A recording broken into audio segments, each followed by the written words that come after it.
Silent Hill 2 is a classic horror game originating on the PlayStation 2 that some may call Resident Evil's greatest competitor. Even though I consider myself versed in the horror games community, I've somehow managed to avoid ever playing Silent Hill.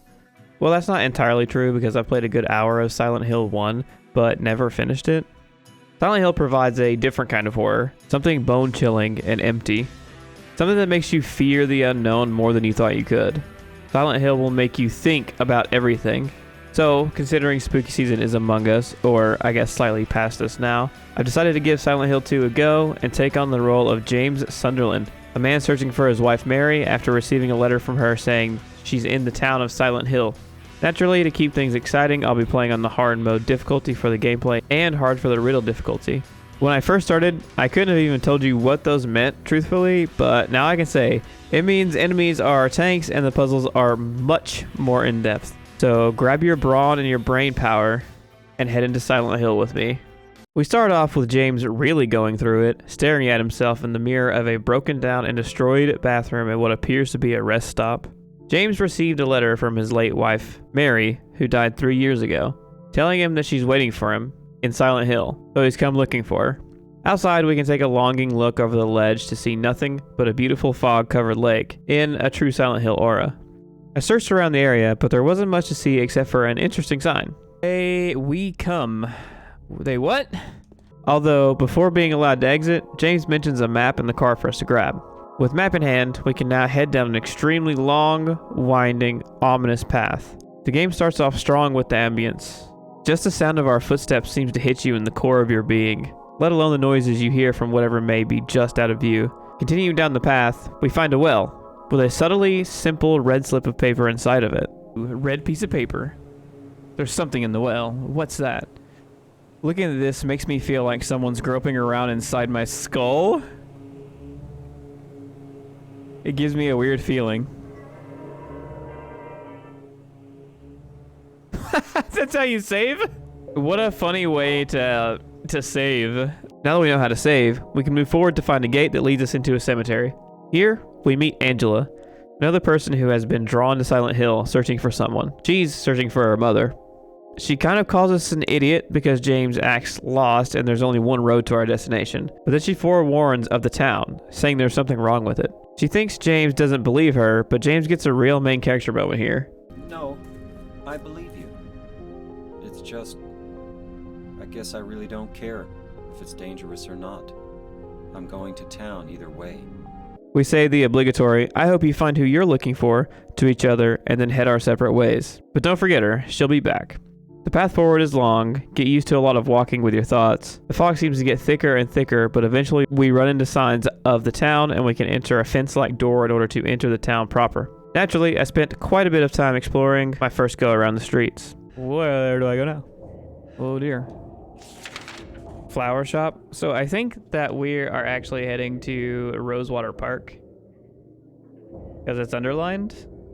So I think that's the goal. So we need to turn right and then turn right on the first block and then go all the way to the T and then turn left.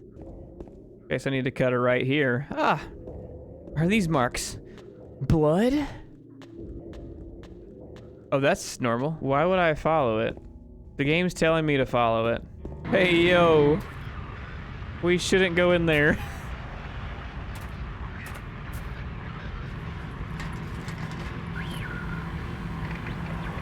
How?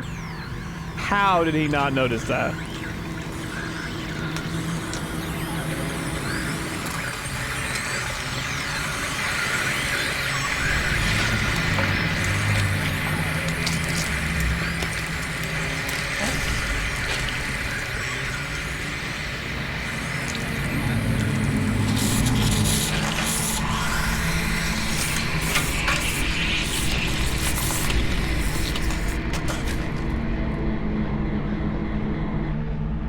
See, now I think with the way that I have it set up now. Hold on. Hold on. I don't actually know how to attack. Bro, you're kind of gross. Oh, I know how to attack now. Oh, God. Is it dead? What the hell is it? A few moments later. Stop it. What did I tell you about hiding under random vans and scaring people? Okay, glad we got that cleared up. Dude, why has he got the platform boots on? Straight up, like, this guy, before it mutated, was hitting the town. I'm not gonna say working the corner,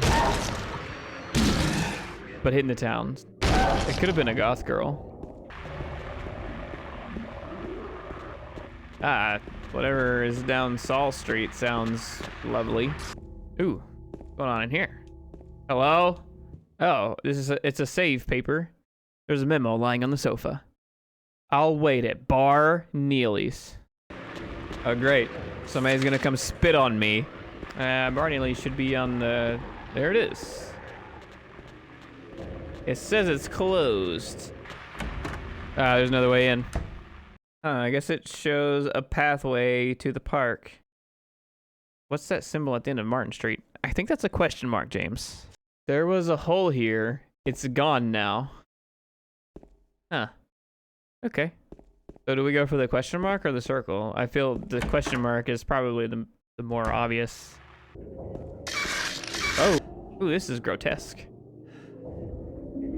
Sean, I got the apartment gate key. Woodside Apartments. We need to go there. Oh, here's another one. Okay, this was the apartment gate key. Cool. Until finally, after some twists and twirls, we find ourselves at the apartments, the first main area of the game. The apartments are the first main area of the game and the roadblock we must push through to get to our destination, Rosewater Park. Immediately upon entering, we can find a map of the area. It's a large apartment complex with quite a few places to go. The first floor door is locked, but the second floor is open, so that's where we'll start our exploration. The first thing we notice is a laundry room-like area with a glowing trash chute, probably something we'll have to handle later. We're able to enter apartment 205 and gawk at the open floor plan. This is a nice apartment, though. You know? Nice open floor plan. Not sure how I feel about the decor, you know? You could do you, I suppose, before picking up a flashlight and meeting a new enemy. In the next apartment, we find a plethora of enemies camped out, but take them out. We find our first set of handgun bullets, even though we haven't found a handgun yet, and a nice bathroom, I guess. A bathroom. This is where I like to spend my time. The drain looks like a puckered up butthole.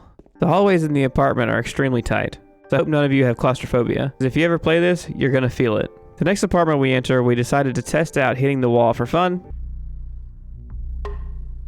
Toink! And then immediately realized this apartment is creepy as shit.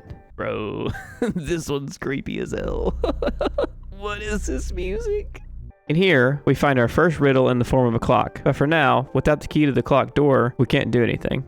Second floor is done for now, but the third floor is open. We see a key just maybe in reach. There's a key on the ground on the other side of the bars. If I stretch my arm out, I just might be able to reach it. No way. This is a terrible idea.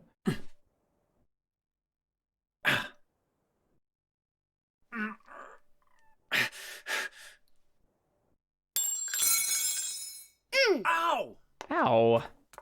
That wasn't very nice. Hey, wait! Damn it. I can't reach it no matter how far I stretch. But who's that kid? Who's that kid? That was rude. That was very rude of that child. After that, we can head into another apartment to find a shopping cart with the handgun. This room itself has got to be some form of symbolism because it's riddled with bullet holes. The once empty hallway now has enemies, and we can head back out. Back on the second floor, we can head towards the clock room and run into one of horror's greatest icons for the first time.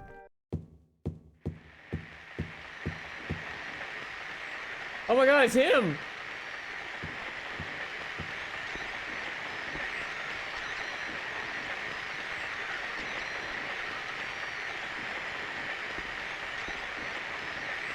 This is terrifying.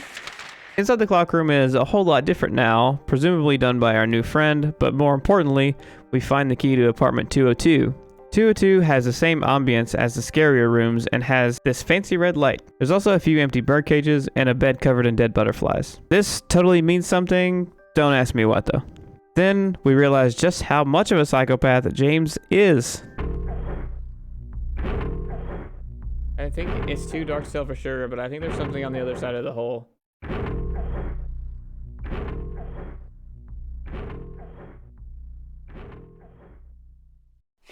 No, no, that's not what I said. That's not what I said.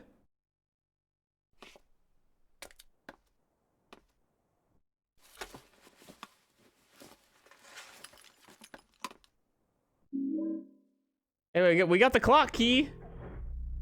At what cost? Well, we have the clock key now, and from here, I wandered around like a novice because James didn't automatically use the key when I examined it. Like a true classic horror, you must go to the menu and use the item while standing in front, which took me way too long to realize.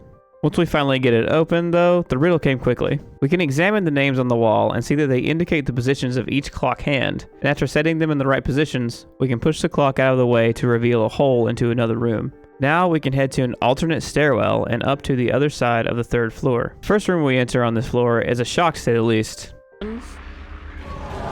What the fuck? What is going on here? Bro's going crazy. Goodbye monetization. We can feel ourselves in James' shoes as Pyramid Head inches closer to the closet we're hiding in. Finally, James shoots him with our handgun enough times to get him to leave, and the camera pans to a key to the courtyard. We also get some redemption and find the fire escape key, the same that was kicked away from us earlier. Now we can access yet another stairwell to the other side of the apartments and can unlock a shortcut here. None of the doors here will open, but at the end of the hallway, we can find a 6-pack of canned juice. We use our big brain and immediately realize we need to use the heavy canned juice on the glowing trash chute to knock loose whatever is inside. Once done, we can head back outside to the base of the trash chute to find a creepy lore note and a coin. This is the old man coin, and the first of 3 we will be needing for a later riddle. Next, we head inside to use our courtyard key, which leads us back outside again. Firstly, we can head to the other side of the 1st floor apartments now. One of these rooms holds another gruesome sight that could only have been left by Pyramid Head. We can hear a subtle sound of puking in the bathroom and open the door to find Eddie, another new character who was brought to Silent Hill. He's really going through it right now and can't seem to stomach what he's seen here. But most importantly, he wants us to know that he didn't do it. Eddie is going to keep hanging out here a little bit longer until he feels better, making this side of the apartment pretty much useless now. Back in the courtyard, the main goal is an emptied pool full of enemies with our second coin inside of it, the snake coin. We forego the fight for some damage and get out of the pool and the courtyard after picking up any other miscellaneous items. Pretty sure all we have left to do now is use the fire escape key from earlier, so we head back to the 2nd floor and open the door.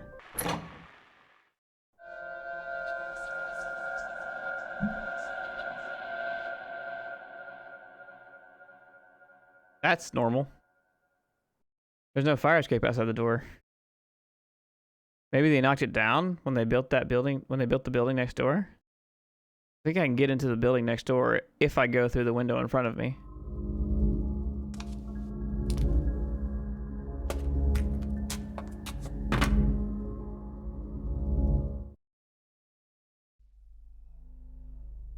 Oh, this is a great idea.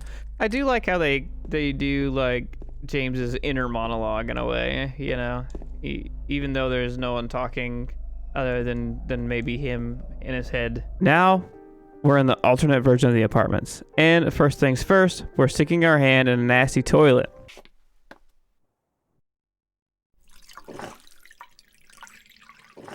Bro, that's gross. Just get it out. Is it a coin? Looks like a wallet. There's some kind of memo in it. 7-1-X-0. After James goes shoulder deep in the Great Mighty Poo, we find a wallet with a note. This note is assumedly somehow connected to the combination to a safe in the next room, but in hindsight, I never actually opened it, so we'll have to pay more attention to that in another playthrough. We find a note about a key we will be needing near the 1st floor staircase and make our way down. On the 1st floor, we pretty much immediately find the room we need to be in. There's a stand with a somewhat eloquent poem written on it. Oh, there's something written on the desk. First lies the seat of he who is peerless, silent and empty, heartless and fearless. Beside him sits one who knows the place of the servant is next to the throne. Dozens of feet, yet not a single toe. The one that is hidden beside him doth go. Seducer of dreams, creature of Hades, lying further from man and closer to lady. Men and women seeing all heedless to the raven's call. Silent and hidden, the two may be, they be not there for you to see. Return them to whence they would be, and blessing shall descend on thee. I speak thus with the North Star behind me. The birth of the sun is the start of the story. And 5 indents, suspiciously shaped like the coins we've been finding lately. Right now, we only have 2, so we need to continue down the first floor hallways into another room where we find Angela again. Absolutely going through it. You guys have to take a second to listen to the soundtrack in this room. It is good. Angela. Angela, okay. I don't know what you're planning, but there's always another way. Really? This entire room might be my favorite I encounter throughout the entire game. The giant mirror and music, along with Angela's clear early descent into madness, is really great. At the end of things, James is able to get her to leave the knife behind, and she exits the room, enabling us to pick up the knife and the final coin, the prisoner. Notice how I said final coin, even though there's 5 indents. Yeah. Let's just say I wandered around this place for a good 45 minutes looking for those last 2 just for this to happen. I guess I'm just going to place the coins that I have where I think they go, and then go find them. The rest. The sun begins, so the first one is not going to be anything. This one goes here, I think. And then after that, the snake, I think it's going to be a blank space. Because it says the sun starts it, and then man, and then I think there's supposed to be something here. But their snake's not supposed to be right next to the man. So, and then the prisoner, it could be, I don't know, this one or the other one.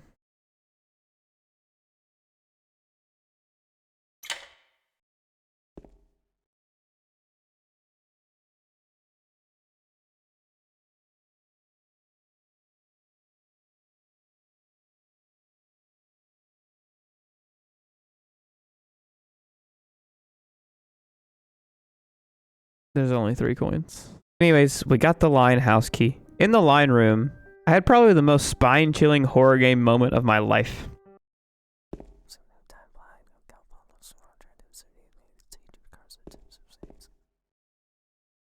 Can we not do that again? We head outside the balcony to another room with the apartment stairway key on a bed. Fortunately for us, the key that this room goes to is just nearby, and Jesus Christ, they're fucking again. Okay. I can't lie and say I haven't seen this boss fight at least once because it's pretty iconic, but this is the first time doing it on my own. It seems pretty simple, just don't get hit. Pyramid Head is really slow here, so I would unload a magazine of handgun ammo and then skate around him to do it again. Just don't be like me and beat him the first try just to get way too close to him as he's leaving. I think he like maybe slows down. Ooh. Is he running away? Are you leaving? Where are you going? Did that hurt? Did that hurt your feelings? Oh yeah, this is, oh no!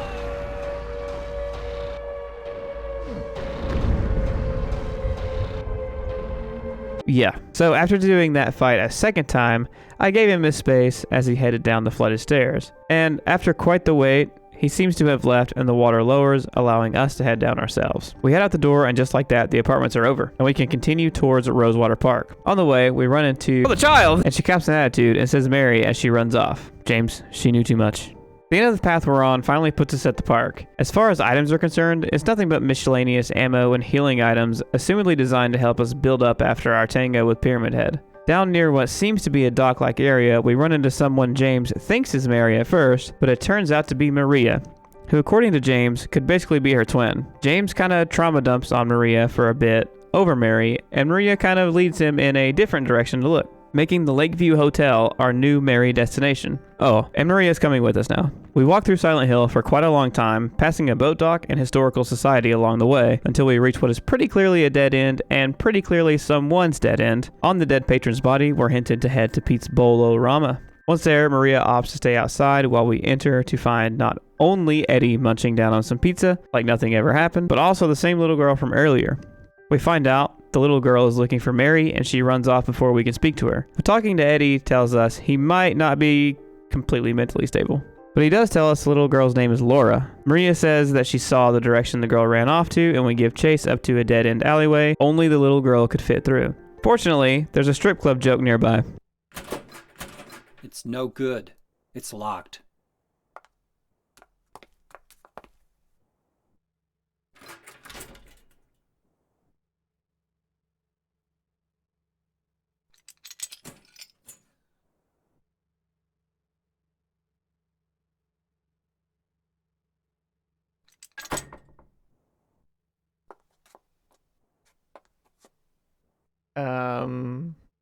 What?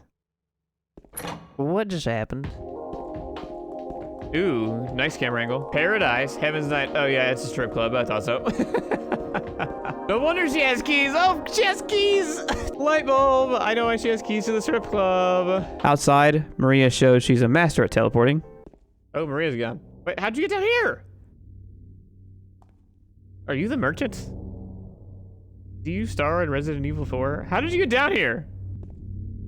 Wow, really, really good ominous camera angle. We see Laura running down the street into Brookhaven Hospital, starting our next main area. In the hospital, we can immediately grab a map, which is like a holy grail kind of item in this game, I've noticed. Buckle in, because the hospital is a long section. The first item we find is a creepy note on a typewriter, as well as some sort of blue bull key we will end up needing later. There's quite a few floors to cover, so for our exploration, we head to the second floor first. In the hospital, we get to meet the iconic Silent Hill nurses. And these enemies are miserable.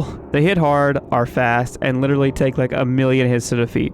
A few years ago, my Twitch chat used to call me a Silent Hill nurse when I would get drunk playing Smash on stream. And I get it now. I mean, I got it before, but I really get it now. I spent a lot of time in the hospital, so enjoy this classic Jeeps underscore quick cut to the end. Now I must not forget it. 5292. How'd you get over there? I got the Lapis Eye key.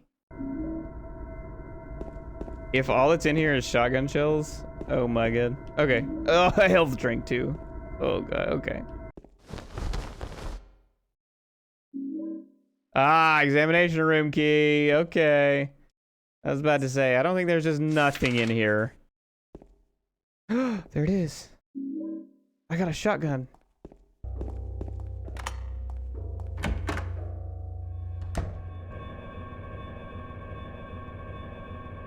What is this? The pin number this month is T. Last month it was X, and before that it was Z. But what are they going to do next month? That's all they can express with 4 numbers. Anyway, does the door to the patient wing really need to have its combination changed this often? Maybe. I don't know. Does it? I still think that it has something to do with the T shape.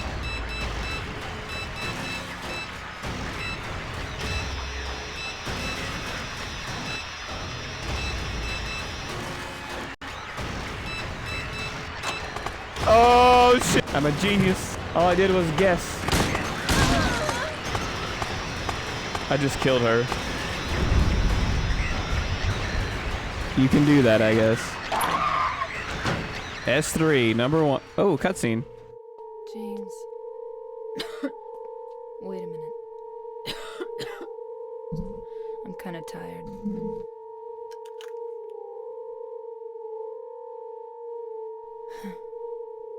It's just a hangover. You should rest.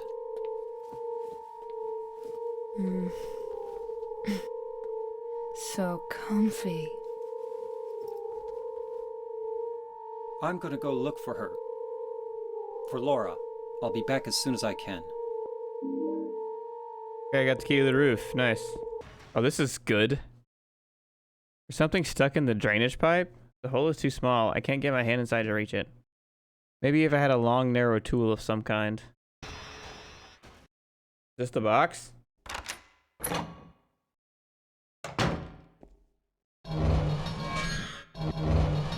Oh shit.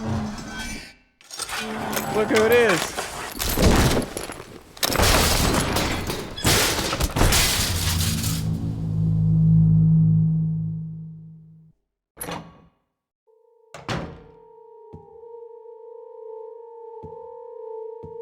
Okay. I still can't think of it. Wait, there's something written on the wall? 2849?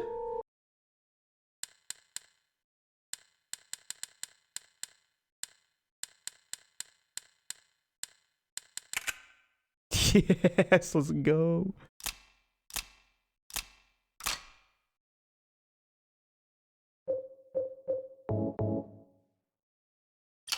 It worked. Let's go.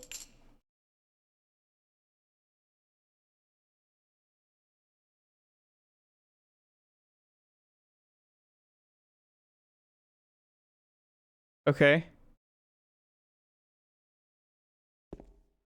Now let's open it. What do you want me to do now? Seriously? That's actually what you do? Okay.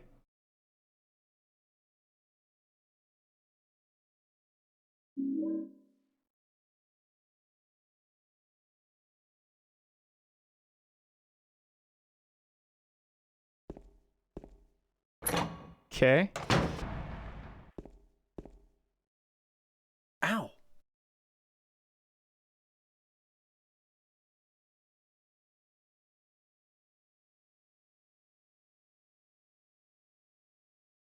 Yes!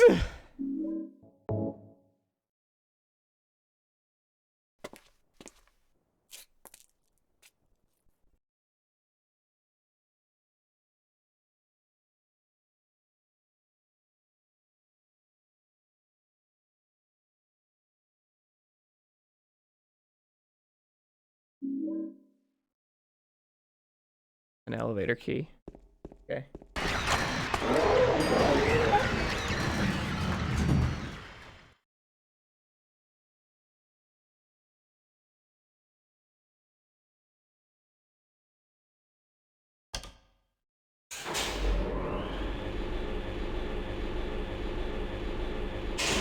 One is the only long hallway I haven't even been in.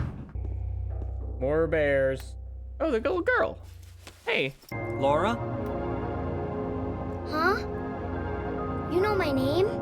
I was friends with Mary. We met at the hospital. It was last year. You liar! This is no place for a kid. There are all sorts of strange things around here. I can't believe you haven't even gotten a scratch on you. Why should I? Wait! There's something I gotta get. Later, okay? But it's really important. What is it? A letter from Mary. Huh? I wanna go get it. Is that okay? Yes. What are you doing, Laura? It's further back in the desk.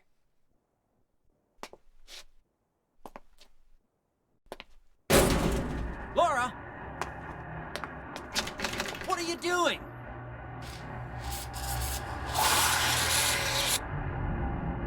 Ha ha, I tricked you. Laura? Okay, I guess it won't open it. I think I'll just leave you like this. You snotty little brat! Open up! Why, you... Laura? You bastard! What the fuck is that thing?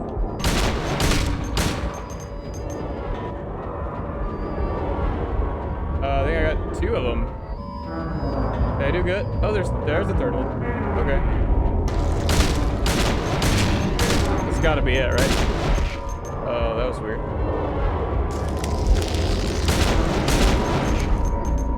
Bro, what? Hell. Wait, did I do it?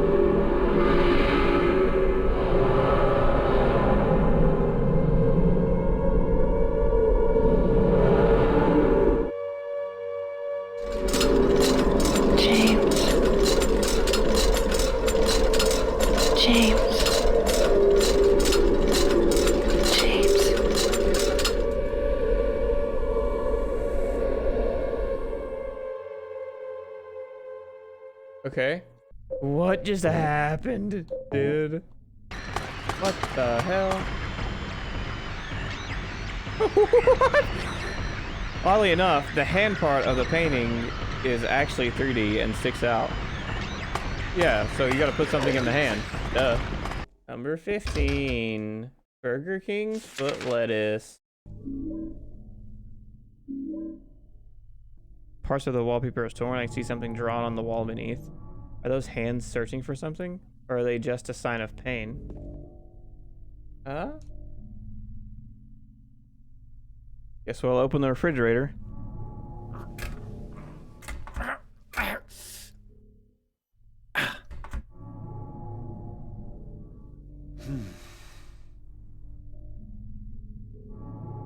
Door's too heavy to open by myself. Huh. Guess we won't open the refrigerator. James! Oh, Mary? shit! Oh, Maria. It's you. You can't open it?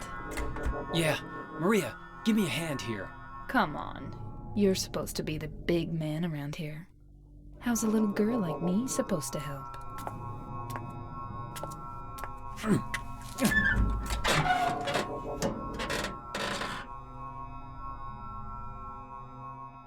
What's this? Not very cute, is it? Here, James. You take it. Thanks.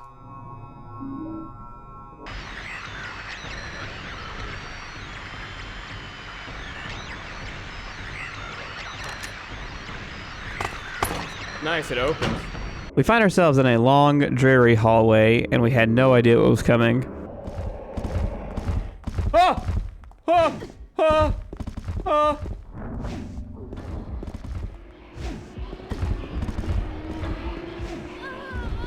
He died. This chase scene is another nightmare, honestly. Pyramid Head is fast, and Maria is not. It took a lot of attempts to figure out how to even go forward here. But turns out shooting him with the pistol actually slows him down for a short amount of time. Also, Maria loves to get right in front of the barrel of our pistol, and she will die if we shoot her. So, after 10 rounds, we can move forward just a little bit and turn around to do it again until we get to the end of the hallway. Maria falls to the hand of Pyramid Head, and James was nothing but powerless. I love the way he just sits there as the elevator goes up, back against the exit. Even though James failed to protect Maria, we still have our Mary to find. We find the key to the front door and a note telling us to head to another place in Silent Hill proper for a letter and a wrench. After, we catch a glimpse of Laura running outside, and we kind of have beef with that little 8-year-old now, so we head back outside. After exiting the hospital, James really looks into himself after all the madness he's been through so far. There's not a lot of note that goes on back in the town. We basically just run to the marked place on our map and find the note and literal wrench. The note tells us to head back to Rosewater Park and search for a particular statue, so that's where we will head. The letter is almost like a tip-off. Someone telling us if we want to know the truth, then to head there, as the letter literally calls us by name at the end. But who left the note? Who's really behind all this? Finding our statue, we notice some dug up dirt behind it and uncover it, revealing a panel we can use the wrench on to open. I assume this is actually always here, but I never saw it on the way through. Inside is the old bronze key, which we immediately knew went to the Silent Hill Historical Society building. There's some pleasant artwork on the wall here, and some other explanations for paintings, and paintings themselves. This is a classic horror game lore dump, and mentions of tragedies in Silent Hill's past, such as a Great Plague, which was the purpose of Brookhaven Hospital being risen. And also there's a picture of one of my favorite things ever, foreshadowing. Then we start our descent down with a long staircase. This is going to be a trend. Now we're in the strange area, and the first enemy I see is relief compared to those nurses. We find some more photos of a place called Toluca Prison, and also a photo describing execution that would happen there. Then one last photo talking about a banquet for the gods. Oh my god, it's a cult. I'm typing the script and it just hit me. They are a cult that did some culty shit and took Silent Hill with it. There's still so much mystery though. Anyways, we find the foreshadowing in a nearby room.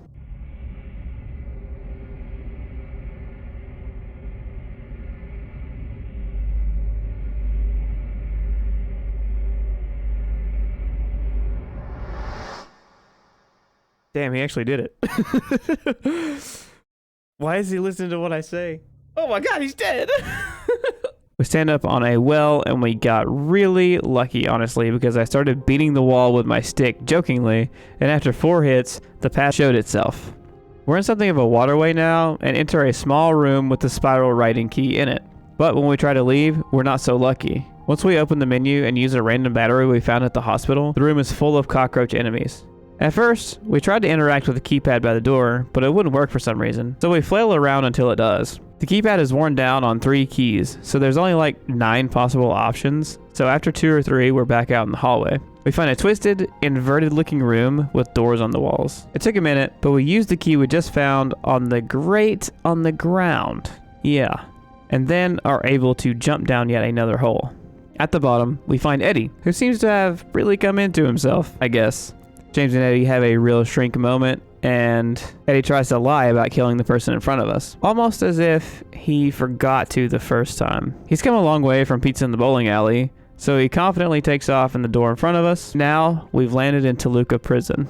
You can almost literally feel the pressure of the prison like you're there. In the room we dropped in, we find the tablet of the gluttonous pig, the first of 3 we will be needing to find in this area. Fortunately, the prison is the least maze-like area so far. I think so.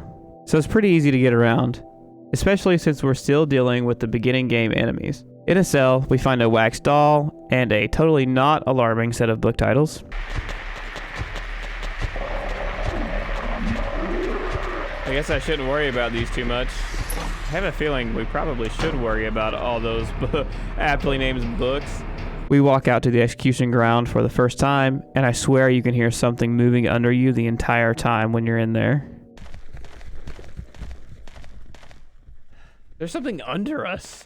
We'll come back here once we have all the tablets. We have the most tragic death of the run in what looks like a solitary unit. No, man. What? That killed me? Accidentally went a different way trying to get back there, so in a visitation room we find a lighter. Something about these horror games in the bathroom scares, man. It gets me every time. I knock on the door, but there's no answer. Okay. Fuck! We find a magazine detailing of a ship filled with tourists sinking in Toluca Lake, and in 1939 something even stranger occurred, though many of the pages were torn out. All we know is many corpses rest at the bottom of Toluca Lake. On this side of the prison, we find the hunting rifle, an even stronger weapon to just not use most of the time. We found where we died before and cleared out the enemies so we can explore properly and find the tablet of the seductress. Also, one of the units here is very tense.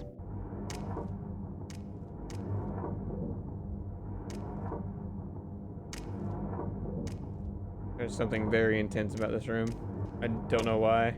Once we finally realize we can actually open up some of the jail cells, we find the last tablet, the tablet of the oppressor. Oh, and did I mention you can hear something huge walking around in here?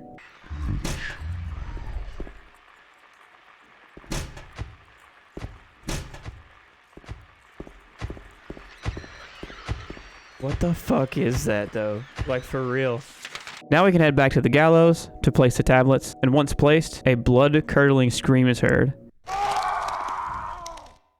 Oh. And once we head for the exit, we can see that there is a horseshoe around the door handle now. Using the combination of the horseshoe, lighter, and wax doll to create a handle for the grate back in the area where a stall scared me.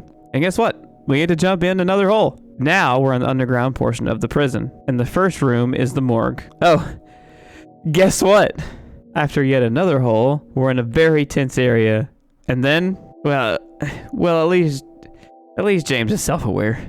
We have a long elevator ride down now, as if we haven't gone down far enough. By now, we're far removed from Toluca Prison and somewhere else. The Labyrinth is pretty short but very mysterious area with some of the more intense riddles the game has to offer. The basic enemy is here, fortunately, and the area looks almost similar to the apartments but like different. We can make our way down into a waterway we can follow until we find another ladder up. In here is a block with some faces on it, and to be completely honest with you, I still to this day do not know how you're intended to solve this. We went back to explore a bit in the previous area to try and find a solution, but stumbled on a circular room with grates for floors. And boy, is it good we did, because we hit the jackpot. Looks like this is Pyramid Head's workshop of sorts, and he just left his great knife laying around down here, after he adopted his spear, I guess. So that's ours now, and it will be a huge help later on. There is one downside to it, in that you move just as slow as he does when it's equipped. I'm goofy, so I tried to break the door blocked with wire with the great knife, then harnessed my inner Ichigo Kurosaki. Bunkai. Back to the block room, we noticed there's really only so many ways the block could go, and tried them all until the door just opened. In the room we find Maria? She's locked behind bars for some reason, and more importantly, is alive somehow. She gaslights us pretty hard and makes us think we're the crazy one. She decides to seduce us, I guess, because this is the most pertinent time to be doing that. We tell her we're coming to her, so she sits on the bed waiting for us. After coming back out, the power box is sparking, and there is a convenient wire cutter placed in it now. We head back to the door blocked by wires and use it on it in order to head forward. This segment is probably why they call it the Labyrinth. There's a maze of ladders and twists and turns for us to maneuver through, but thanks to the map James seems to be making along the way, and just some good intuition, we make it to the end without a worry. We find Angela again, and she's in a room with what turns out to be called an abstract daddy. It's got a weird mouth and sticks our head in it when it attacks, which is wildly uncomforting, just like the room that it happens to be in. It doesn't take much with the shotgun before Abstract Daddy falls, and Angela is kicking it while it's down and giving it the last house on the left treatment. Angela shows clear signs of abuse from her father, and probably every man in her life ever, calls us a disgusting pig, and after a few more mean words, just leaves. As we move forward, we find a room with 6 criminals, all guilty of different things: embezzlement, counterfeiting, swindling, murder, bodily injury, and kidnapping. Further down the hallway, we find another room with 6 nooses, because that's healthy decor, and find a sign on the wall of a conversation between 2 of these death row inmates. At first, I thought I was supposed to pull the nooses in order based on the crimes written on the sign, but that didn't really work out, so I pulled the murderer's noose and headed back to the original room, where still nothing had changed. Except this time, on the way back, the hallway was full of enemies, which made sense because there was another sign in the noose room indicating if we made a wrong choice, something we wouldn't like would happen. So the light bulb hit, and we had to pull the noose of the innocent one, which was the counterfeiter. Once back in the room, we can see nothing but the paper on its face and the key of the persecuted, which we can immediately use on the handcuffs locking the valve so we can turn it to open the path. We find Maria, and she isn't how we were remembering her from just not so long ago. Yeah, I think James might just be a little mentally unwell. After leaning over Maria for a while, we leave with nothing else for us in that room. The music as we travel through the hallway and into the nearby graveyard really makes you think about James dip into insanity. The graveyard?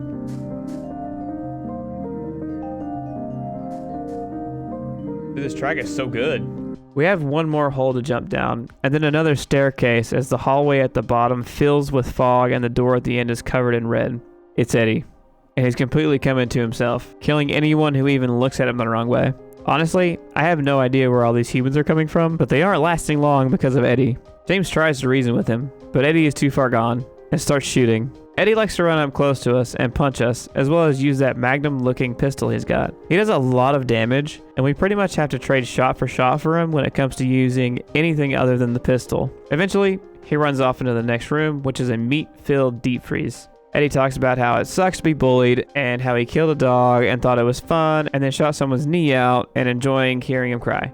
He shows himself once again, and phase 2 begins. Nothing is really different from phase 1, other than we can use the meat bags as cover. But so can Eddie. I ended up taking too much damage in the first phase and dying on my first attempt, after he Sonic the Hedgehog beat me down. But the second go round, we were able to get the last laugh. James has a moment over the fact that he just killed a human being, even though I'm pretty sure we've been doing that this whole time, kind of, in a way. Oh, keep that whole quote-unquote human being thing in mind for later. There's no time to face our humanity any longer, so we make our exit. Outside, we're at the docks of the boat launch from earlier, and there's a boat for us to use to cross Toluca Lake to finally get to our destination. I totally didn't just hold up on the left stick for like 10 minutes straight, thinking this was some kind of symbolism for James to endure silence after killing Eddie. I definitely knew that I had to rotate the sticks to steer the boat to face the lighthouse and head that way. After landing, we're finally here, at the Lakeview Hotel. Our goal here, of course, is to find Mary, and to do that, we'll be finding 3 fantasy-themed music boxes, the videotape that has been hidden in mystery the whole game, and a couple of run-ins with our little friend Laura. Ah!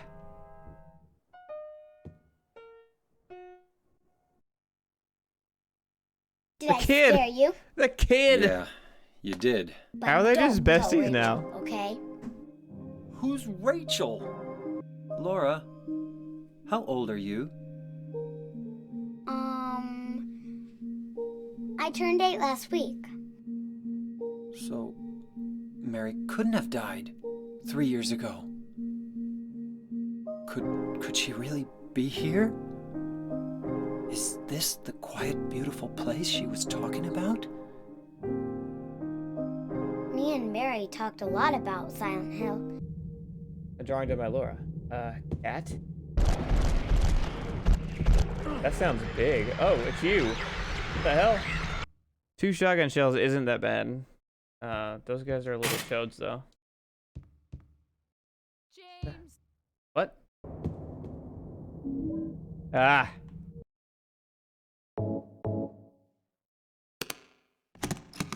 It worked. Cool. Got the key to room 204. 204?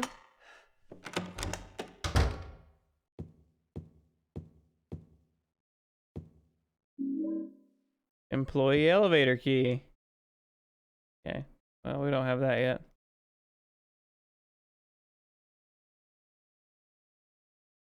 The passcode. There we are. Employee elevator.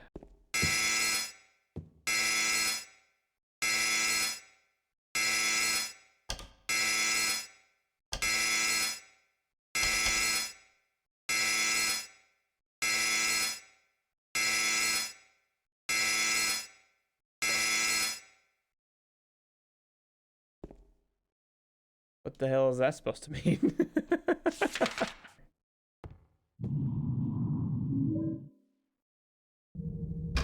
Oh, I know. Light bulb. Light bulb.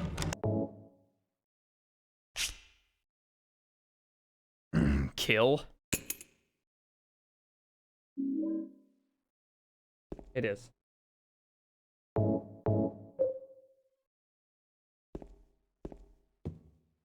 That actually works. Okay. First floor then. Ooh, music box. Ooh, key. Bar key. Dude, look at all this stuff. I'm in the bar. Okay. There's a lamp on the counter, but there's no light bulb, so I can't turn it on. I tried to use the bar key, but it's too dark to find the keyhole. Ooh. There's the tape. I got the videotape.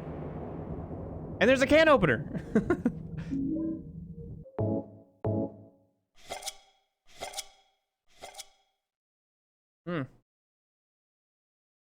Light bulbs. Does that just let me open the door? Let me use the bar key there? Gotta just believe. Yeah, it's fairy tales, right? You just have to believe. Oh, I think I did it. I'm so smart.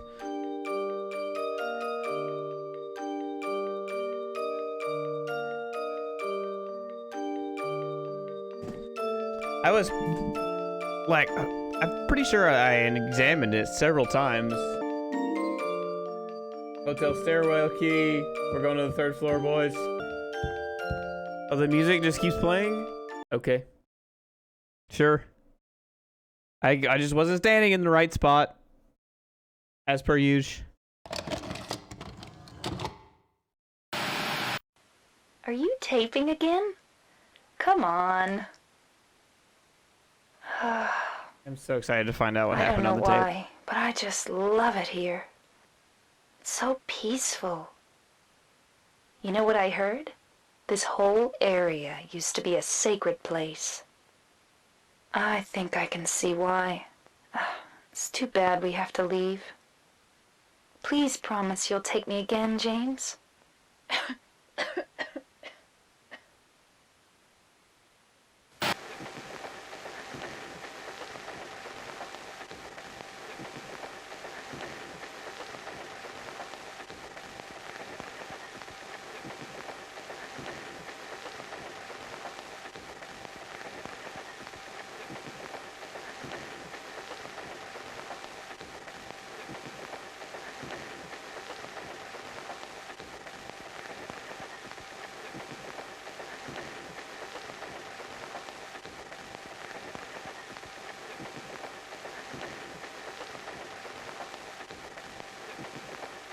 Okay.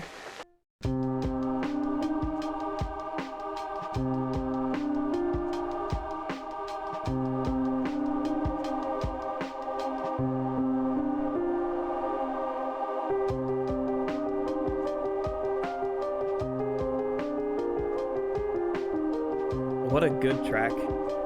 Mary's gone. She's dead. Liar, that's a lie. She died because she was sick? No. I killed her. You kill her! Why'd you do it? I hate you! That voice.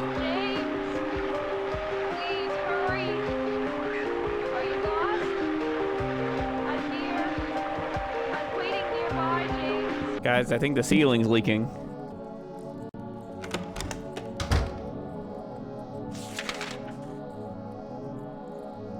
What? Oh, this is normal? Why is it always you? She's so problematic.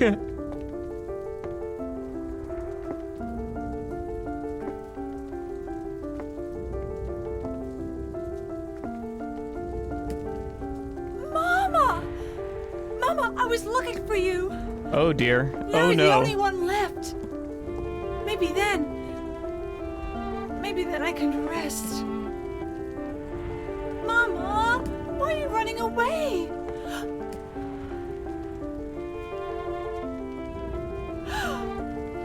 You're not my mama. James. Give me back that knife. No. I won't. Saving it for yourself? Me? No. I'd never kill myself.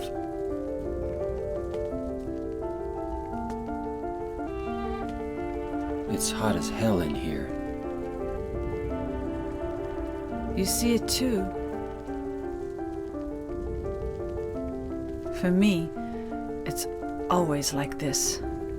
What? She always sees like that? Everybody gets their own version of Silent Hill, huh? You're telling me I can't go that way because of caution tape? Whoa, what a good angle! Oh my god, that is so good! Finally, we've come up to a room with a 3x3 square of red safe papers, which obviously means like something. Nonetheless, we can tell it's important to save here. In the double doors, James watches Maria die again at the hands of not one, but two pyramid heads. Has an intense self-realization moment, and the battle against the twin pyramid heads begins. From what I could discover, the rifle and shotgun are just too slow to use. The pyramid heads are so fast and do a lot of damage. I died a few times trying to get them to work. The next strategy I attempted was with the pistol. We can get a good loop going on around the room where we shoot 3 to 4 shots per corner. It can be a little reactionary, but doable if I had enough handgun ammo, because apparently almost 200 bullets is not enough. I used up every bit one run, and as soon as I tried to keep doing damage to them with the other means, I died. I honestly was a little stumped after that, so we tried to give them a taste of their own medicine. I mean, we do have their great knife after all. Turns out though that you can do a wide swing attack with the great knife, and if we get both pyramid heads in a corner with us, we can literally stun lock them. But that's not to say it made it easy. Getting set up took all my healing items and had me at relatively low health. They literally stab themselves in the head with their spears after we defeat them, and we can approach them to retrieve an egg from each. One the scarlet egg and one the rust colored egg. They can be placed in the doors leading out of here. I thought at first it was a split decision ending kind of thing, but both doors actually lead to the same hallway. The next hallway has a long, tragic sounding dialogue I can only assume is happening in James's head. Outside is one last climb. There's a few flights of stairs leading up, and once we get to the top, we see them collapse behind us. We see a bed and a woman looking out the window. It's Maria, but this time dressed like Mary. James confronts her about not needing her anymore, and she has a meltdown about him throwing her away. She morphs into a monster. in some sort of box hanging upside down. At close range, she has a tentacle-like whip she can use for instant damage and also grab a hold of us by the neck for some more prolonged damage. Most annoying is the attack where she sends bats out after us. This doesn't seem to do much damage, but it does enough sometimes, especially considering how weak we are from our recent adventure. I died quite a few times here, but I eventually found a strategy that worked pretty well. Stay calm. We can unload 4 full rifle shots on her at the very beginning of the fight and then reload. Then we can scoot back just a bit as she comes towards us and run under her, turning to take 2 rifle shots before running under her again to do the same. Wash, rinse, repeat, and finally she falls, screaming for James. All we have left to do is point down and finish her. The screen fades to black and James gets to see Mary again. She doesn't look so hot, but they get to talk to each other, and James gets to tell the truth. Mary insists that James lives on, and I think that's just what James will do. I really enjoyed playing this game. It's honestly been one of the best stories I've played through in a while, even though it is extremely cryptic, but I mean, I like games like Dark Souls and Elden Ring and all that, so I can't really complain much. I wouldn't suggest your first time to be on the hardest difficulty though, as sometimes things become more frustrating than anything, and I don't think you should feel that your first time. This game makes you look inside yourself, more than Bo Burnham in 2020, and if you're into that, I suggest you give it a play. It's a classic after all. If you enjoyed your time here, please consider subscribing, and if you want to see the gameplay for these videos streamed live, check me out on twitch.tv/jeeps_. Also, all my other socials like my Discord server are in the description below, to also include a second channel where you can see this full, unedited run and many more, if that's your thing. I've been Jeeps_, and thanks again for watching. Peace. My restless dreams. Okay, you got it, you got I it. see that town. Silent Hill.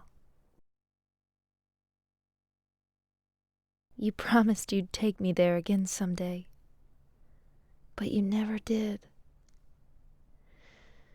Well, I'm alone there now, in our special place, waiting for you. Waiting for you to come to see me. But you never do. And so I wait, wrapped in my cocoon of pain and loneliness. I know I've done a terrible thing to you, something you'll never forgive me for. I wish I could change that, but I can't. I feel so pathetic and ugly laying here, waiting for you. Every day I stare up at the cracks in the ceiling, and all I can think about is how unfair it all is. The doctor came today. He told me I could go home for a short stay. It's not that I'm getting better. It's just that this may be my last chance. I think you know what I mean. Even so, I'm glad to be coming home. I've missed you terribly. But I'm afraid, James. I'm afraid you don't really want me to come home. Whenever you come see me, I can tell how hard it is on you. I don't know if you hate me or pity me, or maybe I just disgust you. I'm sorry about that. When I first learned that I was going to die, I just didn't want to accept it. I was so angry all the time, and I struck out at everyone I loved most, especially you, James.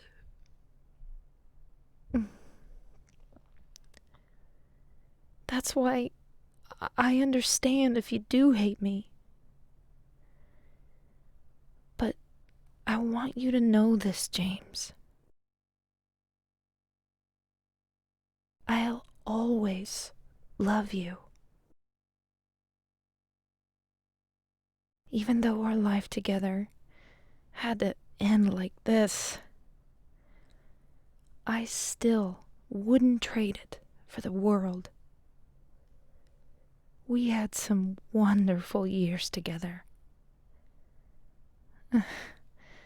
Well, this letter has gone on too long, so I'll say goodbye. I told the nurse to give this to you after I'm gone. That means that as you read this, I'm already dead. I can't tell you to remember me, but I can't bear for you to forget me. These last few years since I became ill, I am so sorry for what I did to you, did to us.